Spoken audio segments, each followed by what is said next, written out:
Is that something that you would support? And when would you like to see that happen for those return travellers? Well, obviously, it's as it has always been. We would like to see restrictions eased, as quickly as possible, as quickly as that can be done in a way that is COVID safe.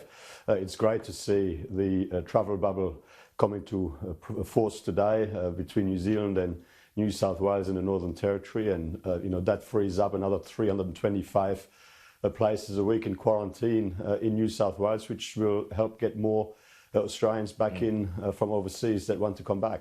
The Prime Minister pointed out yesterday you've got a lot of hotels, empty hotels and cans. Do you believe that the caps should be lifted? Well, we've been working with state governments. We've been pushing state governments where that was necessary to lift the cap.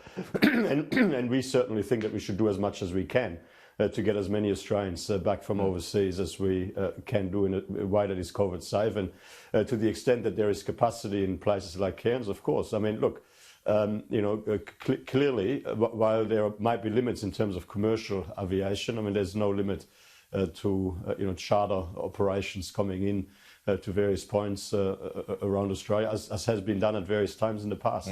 How much could they be lifted? Have you got an idea? Well, look, I'm not going to speculate. I'm not going to volunteer numbers now, and these are things that have got to be practically worked out. But I think we should always approach this from the perspective of maximising that number. Obviously, any Australian that wants to come back should be able to come back as long as the arrangements that are put in place are practically feasible in a way that is COVID safe. Why do you think Michael Gunner would be dragging the chain on this one, especially when it comes to Howard Springs?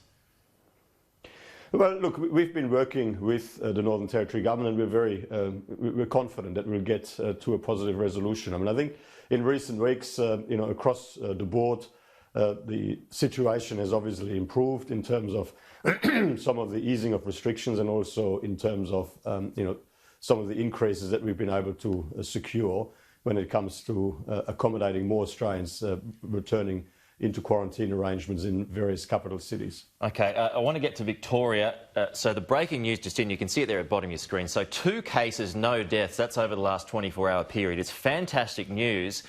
That's less than New South Wales, as you would know, Minister, and has done now for a couple of days on and off. Is that evidence enough for the Premier to push for a full reopening? Well, I would have thought so, and I mean, I really hope, on behalf of our Victorian friends, that restrictions are now going to be eased to something that is, more reasonable and more proportionate to the circumstances. I mean, I think, Victorians have done it very tough. I think to keep restrictions in place at this level now would be entirely unreasonable. Well, what would be reasonable? What would be proportionate? Well, again, I mean, I think it's not a matter for to volunteer in an interview specific numbers, but I mean, I think that there should be an effort now to ease restrictions into something that's proportionate to the level of threat. I mean, if you look at in particular, I mean, in regional Victoria, I believe on a rolling sort of 7-day basis, we're down to 0.6 cases a day. I mean, even in Melbourne on a 7-day basis, I mean, it's in single digits. I mean, I think that the opportunity is there now to have something much more sensible in place moving forward. I know you're not in Melbourne at the moment, but from a national economic point of view, are you losing patience in what's going on in Victoria?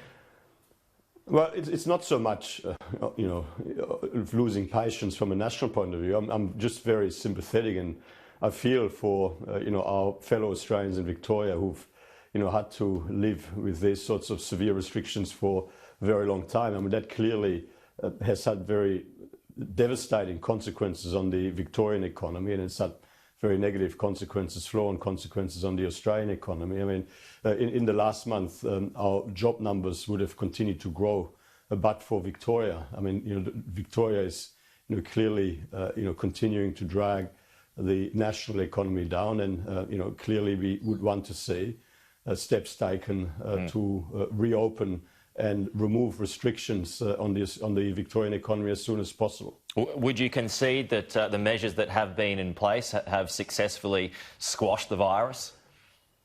Well, you will never know the counterfactual. I mean, you will never know, whether the full extent of what's been imposed was truly necessary. But we are where we are, and as you say, the number is down to 2 new cases over the last 24 hours, which is obviously fantastic. Great to see 0 deaths in a 24-hour period.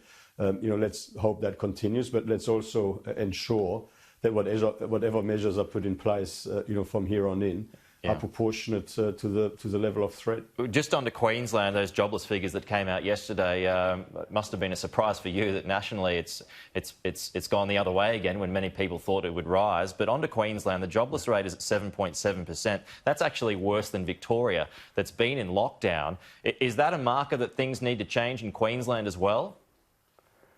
Well, I mean, Queensland has shut itself off, for some time now from business out of, in particular, New South Wales and other jurisdictions, and that is clearly, a direct consequence of that. I mean, I would say that Queensland has imposed restrictions on its own economy that were way too severe and disproportionate, and that is clearly the consequence of this. But look, I mean, again, I mean, we are where we are. I mean, if you look nationally, and the jobless numbers were not really that surprising. I mean, they went up slightly from 6.8 to 6.9%. I mean, our expectation in the budget released last week was for a jobless rate of about 8% by the end of the year. I mean, if it wasn't for our support measures, we would be sitting at about 12% right now. So clearly, our measures are working.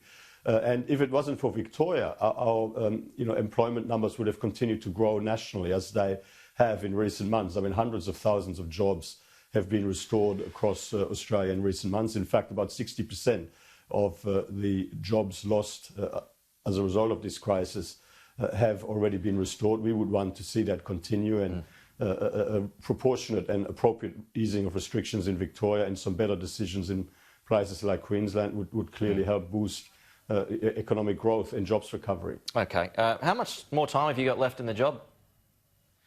Well, I'm about to go into 2 weeks of Senate estimates, making myself available for 2 weeks of intense scrutiny of the budget that we delivered last week. And at the end of that, on the 30th of October, that's when I'll step down so that I can formally put my nomination in to contest the position of Secretary General of the OECD. Going out with a bang then. Well, I mean, I'm off to the US to cover the election this weekend, Mathias, so I've quite enjoyed our chats on Friday morning, so thanks for always being available. It's been great.